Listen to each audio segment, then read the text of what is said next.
अदावर्ज है। Reporter schedule में आपको खुशामदीद कहते हैं। कराची प्रेस क्लब के स्टूडियो से मैं हूं फारूक समी और बात होगी जनाब आज उसी केस पर जिसने इस वक्त तमाम सिविल सोसाइटी को, शहरियों को परेशान करके रखा हुआ है। और वो केस परेशानी का बाइस इसलिए है कि शहरी अब खौफजदा हैं, सफ़र करते हुए भी बाइक सवार भी खौफजदा हैं, गाड़ी चलाने वाले भी खौफजदा हैं कि कब कोई ऐसा शहरी जो पैसे के नशे में बदमस्त हो या कोई भी ऐसा शहरी जिसने कोई गलती से या दानिस्ता जो है वो ड्रग यूज़ की भी हो, या कोई ऐसा शख्स जो कि किसी वजह से घर से गुस्से से निकला हो, कहीं ऐसा ना हो कि वो अपने इख्तियारात, अपनी ताकत और पैसे के ज़ोर पर उसको कुचल के रख दे।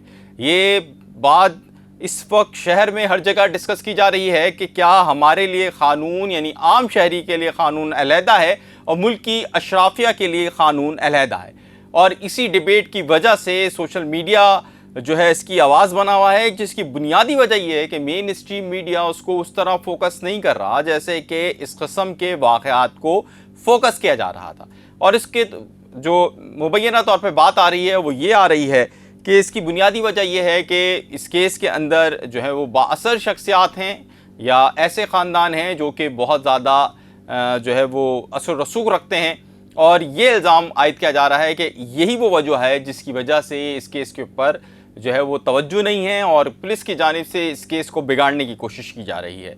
और अब सबसे पहले हम इसमें अंदर एक स्टोरी शामिल करते हैं कि इसके हवाले से जो अपडेट है इस केस के अंदर कि जनाब जिसकी जो तफ्तीश है इसमें कई दिन गुजर जाने के बावजूद भी कोई पेशरफ्त नहीं हो सकी है। 19 अगस्त को ये वाक़या रोनुमा हुआ था, लेकिन ताहाल भी इस हवाले से पुलिस ने जो है कोई ख़ास या कोई कातर ख्वाह जो है उसकी तफ्तीश आगे नहीं बढ़ी है, जिसके बाइस अब एसएसपी रैंक के अफसर को इस केस की जो है वो तफ्तीश है वो हवाले करने का फ़ैसला किया गया है।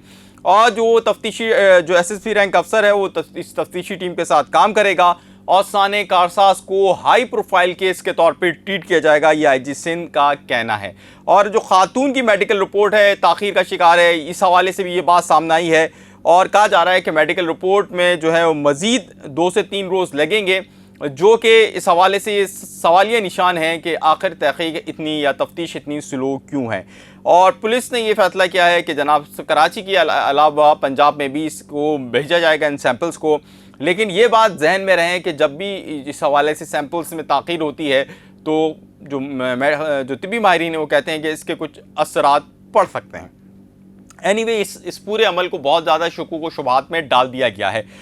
इसके ऊपर भी बात करेंगे और इस हवाले से कि जनाब इब्तिदा के अंदर पुलिस को ये महसूस हो गया है, ज़राए का दावा है हमारे कि पुलिस को भी बात महसूस हुई है कि जो शुरू के अंदर जो 320 लगी थी क़त्ल की वो उसने लोगों के जहनों में सवालात जो है वो डाले हैं और इसी वजह से 322 अब कर दी गई है, जिसको जो मुद्दई मुक़दमा हैं यानी जो वर्सा हैं बाप और बेटी के, वो ये कहते हैं कि ये हमारी कामयाबी है। उनके वकील ने दावा किया था गुज़श्ता रोज़ कि ये जो 322 ऐड हुआ है बुनियादी तौर पे हमारी कामयाबी है और इसी वजह से ये मामला हुआ है। पुलिस का ये कहना है कि 322 ऐड हो गई है और अब जो है वो हमारे तौर पे अपना काम हमने कर दिया है। लेकिन इस केस के अंदर बहुत सारे सवालात उठ गए हैं, लेकिन उन सवालात को उठाने से पहले ये जो बातें चल रही हैं कि वो दुबई चली गई हैं, ये भी गलत है। और ये जो हम सोशल मीडिया पे देख रहे हैं कि उन्होंने विक्ट्री बनाई हुई है, ये भी AI जनरेटेड वीडियो है। और वो जो एक वीडियो बहुत ज़्यादा वायरल है जिसके अंदर वो खातून इशारे कर रही हैं यूँ करके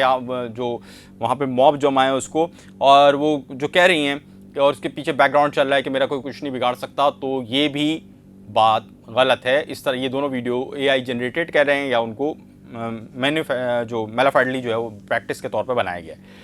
अच्छा जनाब, ये तो थी उसकी बात। अब आते हैं जनाब आखिर क्यों पुलिस के ऊपर तफ्तीश जो है पुलिस की तफ्तीश पे जो है सवाल किए जा रहे हैं। सवाल नंबर 1 पुलिस की तफ्तीश पे इसलिए किया जा रहा है कि जनाब इससे कबल जो एक्सीडेंट के केसेस होते हैं उसमें कितने केसेस के जो मुल्ज़िमान हैं उनको बिना कोई ज़ख्मी हुए आप उनको ले जाते हैं, उनका मायना कराते हैं, सैंपल्स लेते हैं, उसके बाद क्या आप जहनी इलाज के मरकज़ की तरफ या सेक्रेटरी या किसी भी ऐसे डिपार्टमेंट की तरफ ले जाते हैं नफ्सियात के, जिसके अंदर आप उसका मायना कराते हैं। क्या बिना पास हिस्ट्री जमा कराए कोई किसी को भी आप नफ्सियाती मरीज़ डिक्लेयर कर सकती है पुलिस, या पुलिस ने माजी में पुलिस की प्रैक्टिस रही है?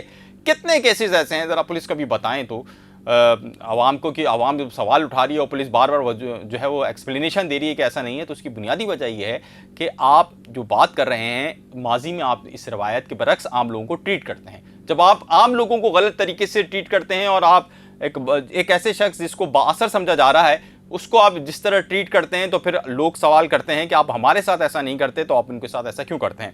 फिर दूसरी एक वीडियो, वायरल वीडियो आप देख रहे होंगे कि जिन्ना हॉस्पिटल की है, जिसके अंदर देखा जा सकता है कि डॉक्टर भी मौजूद हैं, उसके अंदर जनाब उनके वकील भी मौजूद हैं, वो ख़ुद भी मौजूद हैं मोहतरमा, और उसके साथ साथ उनके दीगर जो लोग हैं ख़ानदान के वो भी कुछ नज़र आ रहे हैं। तो ऐसा केसेस में कितना होता है कि अस्पताल में इस तरह रिलीफ के अंदर जो है वो मुल्ज़िम मौजूद होता है, पुलिस बखिए उधेड़ देती है, पुलिस खींच के रख देती है मुल्ज़िमान को जब वो सबसे पहले आते हैं। लेकिन अगर आप बाअसर हैं तो अवाम कहती है कि अगर आप बाअसर हैं तो आपके साथ ये ट्रीटमेंट दी जाती है, और इसी वजह से पुलिस के ऊपर दबाव बढ़ता चला जा रहा है। और यही वजह है कि आईजी सिंध से जब सिंध हाई कोर्ट में वो आईजी सिंध आए थे तो लोगों ने सवाल किया था कि, यानी सहाफ़ियों ने सवाल किया था कि आप बताएं कि इस पर आपको कोई दबाव है। आईजी सिंध ने दावा किया कि उनके ऊपर कोई दबाव नहीं है। इसी तरह जो दियत की बात इस वक्त सोर्सेज के तहत चल रही है और बात की जा रही है, ये तो उनके वकील साहब पहले भी कह चुके हैं कि हम इसके लिए तैयार हैं। तो ये जनाब इस केस के अंदर के मामलात थे। बाकी इस हवाले से कि क्या वो मुल्ज़िमा रहा हो चुकी हैं, ज़मानत पे चली गई हैं, तो ऐसी कोई बात नहीं है, वो अभी भी जेल के अंदर हैं। और अगर ये हो सकता है कि उनको अच्छी ट्रीटमेंट मिल रही हो, और इस हवाले से कई सवाल बात हो सकती है, लेकिन इस पर बात करना मुनासिब नहीं होगा। सवाल ये होगा सिंध पुलिस के साथ या क़ानून नाफिज करने वाले इदारों से जो आवाम उठा रही है कि क्या आपके जो ट्रैफिक लॉज हैं या आपके जो मुल्ज़िमान को ट्रीट करने का तरीक़ा है वो यकसा है या नहीं है। तो यकसा नहीं है, ये बात साबित हो रही है इस केस के अंदर भी। अब बात करते हैं जनाब इस केस के अंदर कहाँ तक पेशरफ्त हुई। पुलिस के हवाले से मैंने बता दिया कि पुलिस को भी एहसास हो गया है, जो आईजी सिंध ने जभी एसपी रैंक के अफसर को ऐड किया है, तफ्तीश को तेज़ करने का कहा गया है। और इसके साथ साथ अब यहाँ पर क़ानूनी जो है मामलात भी शुरू हो गए हैं। अब उनकी ज़मानत की दरख्वास्त भी आने वाली है। इसके साथ साथ जो उनके वकील हैं उज़ैर, वो भी एक दरख्वास्त लगाने वाले हैं, और उन्होंने मना किया है कि इस हवाले से आगाह ना किया जाए, तो आगाह नहीं कर रहे हम। इसके साथ साथ जनाब अब सिविल सोसाइटी एहतजाज पे निकल आई है। ह्यूमन राइट्स जो है कि जो तंजीमें हैं वो एहतजाज पे इस हवाले से निकल गई हैं। इस हवाले से आज पहला एहतजाज कराची प्रेस क्लब के बाहर हुआ, जिसके अंदर सियासी व मजहबी जमातों के रहनुमा भी मौजूद थे, लोकल क़यादत भी मौजूद थी, और उसके साथ साथ जो सिविल सोसाइटी के अरकान हैं वो भी मौजूद थे, उनके वकला भी मौजूद थे और वर्सा भी मौजूद थे। ये कराची प्रेस क्लब के बाहर एहतजाज हुआ था। इसी तरह हमारे दोस्तों ने बताया कि उन्होंने डिस्को बेकरी पे कुछ जो सिविल सोसाइटी के दोस्त हैं उनका कहना है उन्होंने वहाँ पर भी एहतजाज किया है। लोगों की मांग सिर्फ एक है, और लोग कह रहे हैं कि जो इंसाफ है वो होता हुआ नज़र आना चाहिए। लोगों की मांग सिर्फ ये है कि जो आपने दो क़ानून की अमलदारी के दो निज़ाम बनाए हुए हैं कि गरीब को आप कुचल के रख देते हैं और वो चक्की के दोनों पार्टों में पिस कर रह जाता है, और अशराफे के लिए आपका अलहदा क़ानून होता है। इसके ऊपर लोग चाहते हैं कि यकसा इंसाफ होता नज़र आए, यकसा इंसाफ होता नज़र आए। सिर्फ यही लोगों की मांग है और इसको पूरा करना बहुत ज़रूरी है। इस केस के हवाले से जो भी मज़ीद पेशरफ्त होती रहेगी हम आपको रिपोर्टर्स 21 के प्लेटफॉर्म से आगाह करते रहेंगे कि कौन इसके पीछे है, कौन क्या कर रहा है और कौन क्या करने वाला है। ये सारी चीज़ें आपको मिलती रहेंगी। हमसे जुड़े रहिए, अपना बहुत सा ख्याल कीजिए, रखिए। और अगर अभी तक आपने रिपोर्टर्स 21 को सब्सक्राइब नहीं किया है तो हमारी आपसे गुजारिश होगी कि हमारे चैनल को सब्सक्राइब कर लीजिए, हमारी वीडियोस को लाइक कीजिए, शेयर कीजिए। आपका बहुत शुक्रिया। आदाब अर्ज़ है।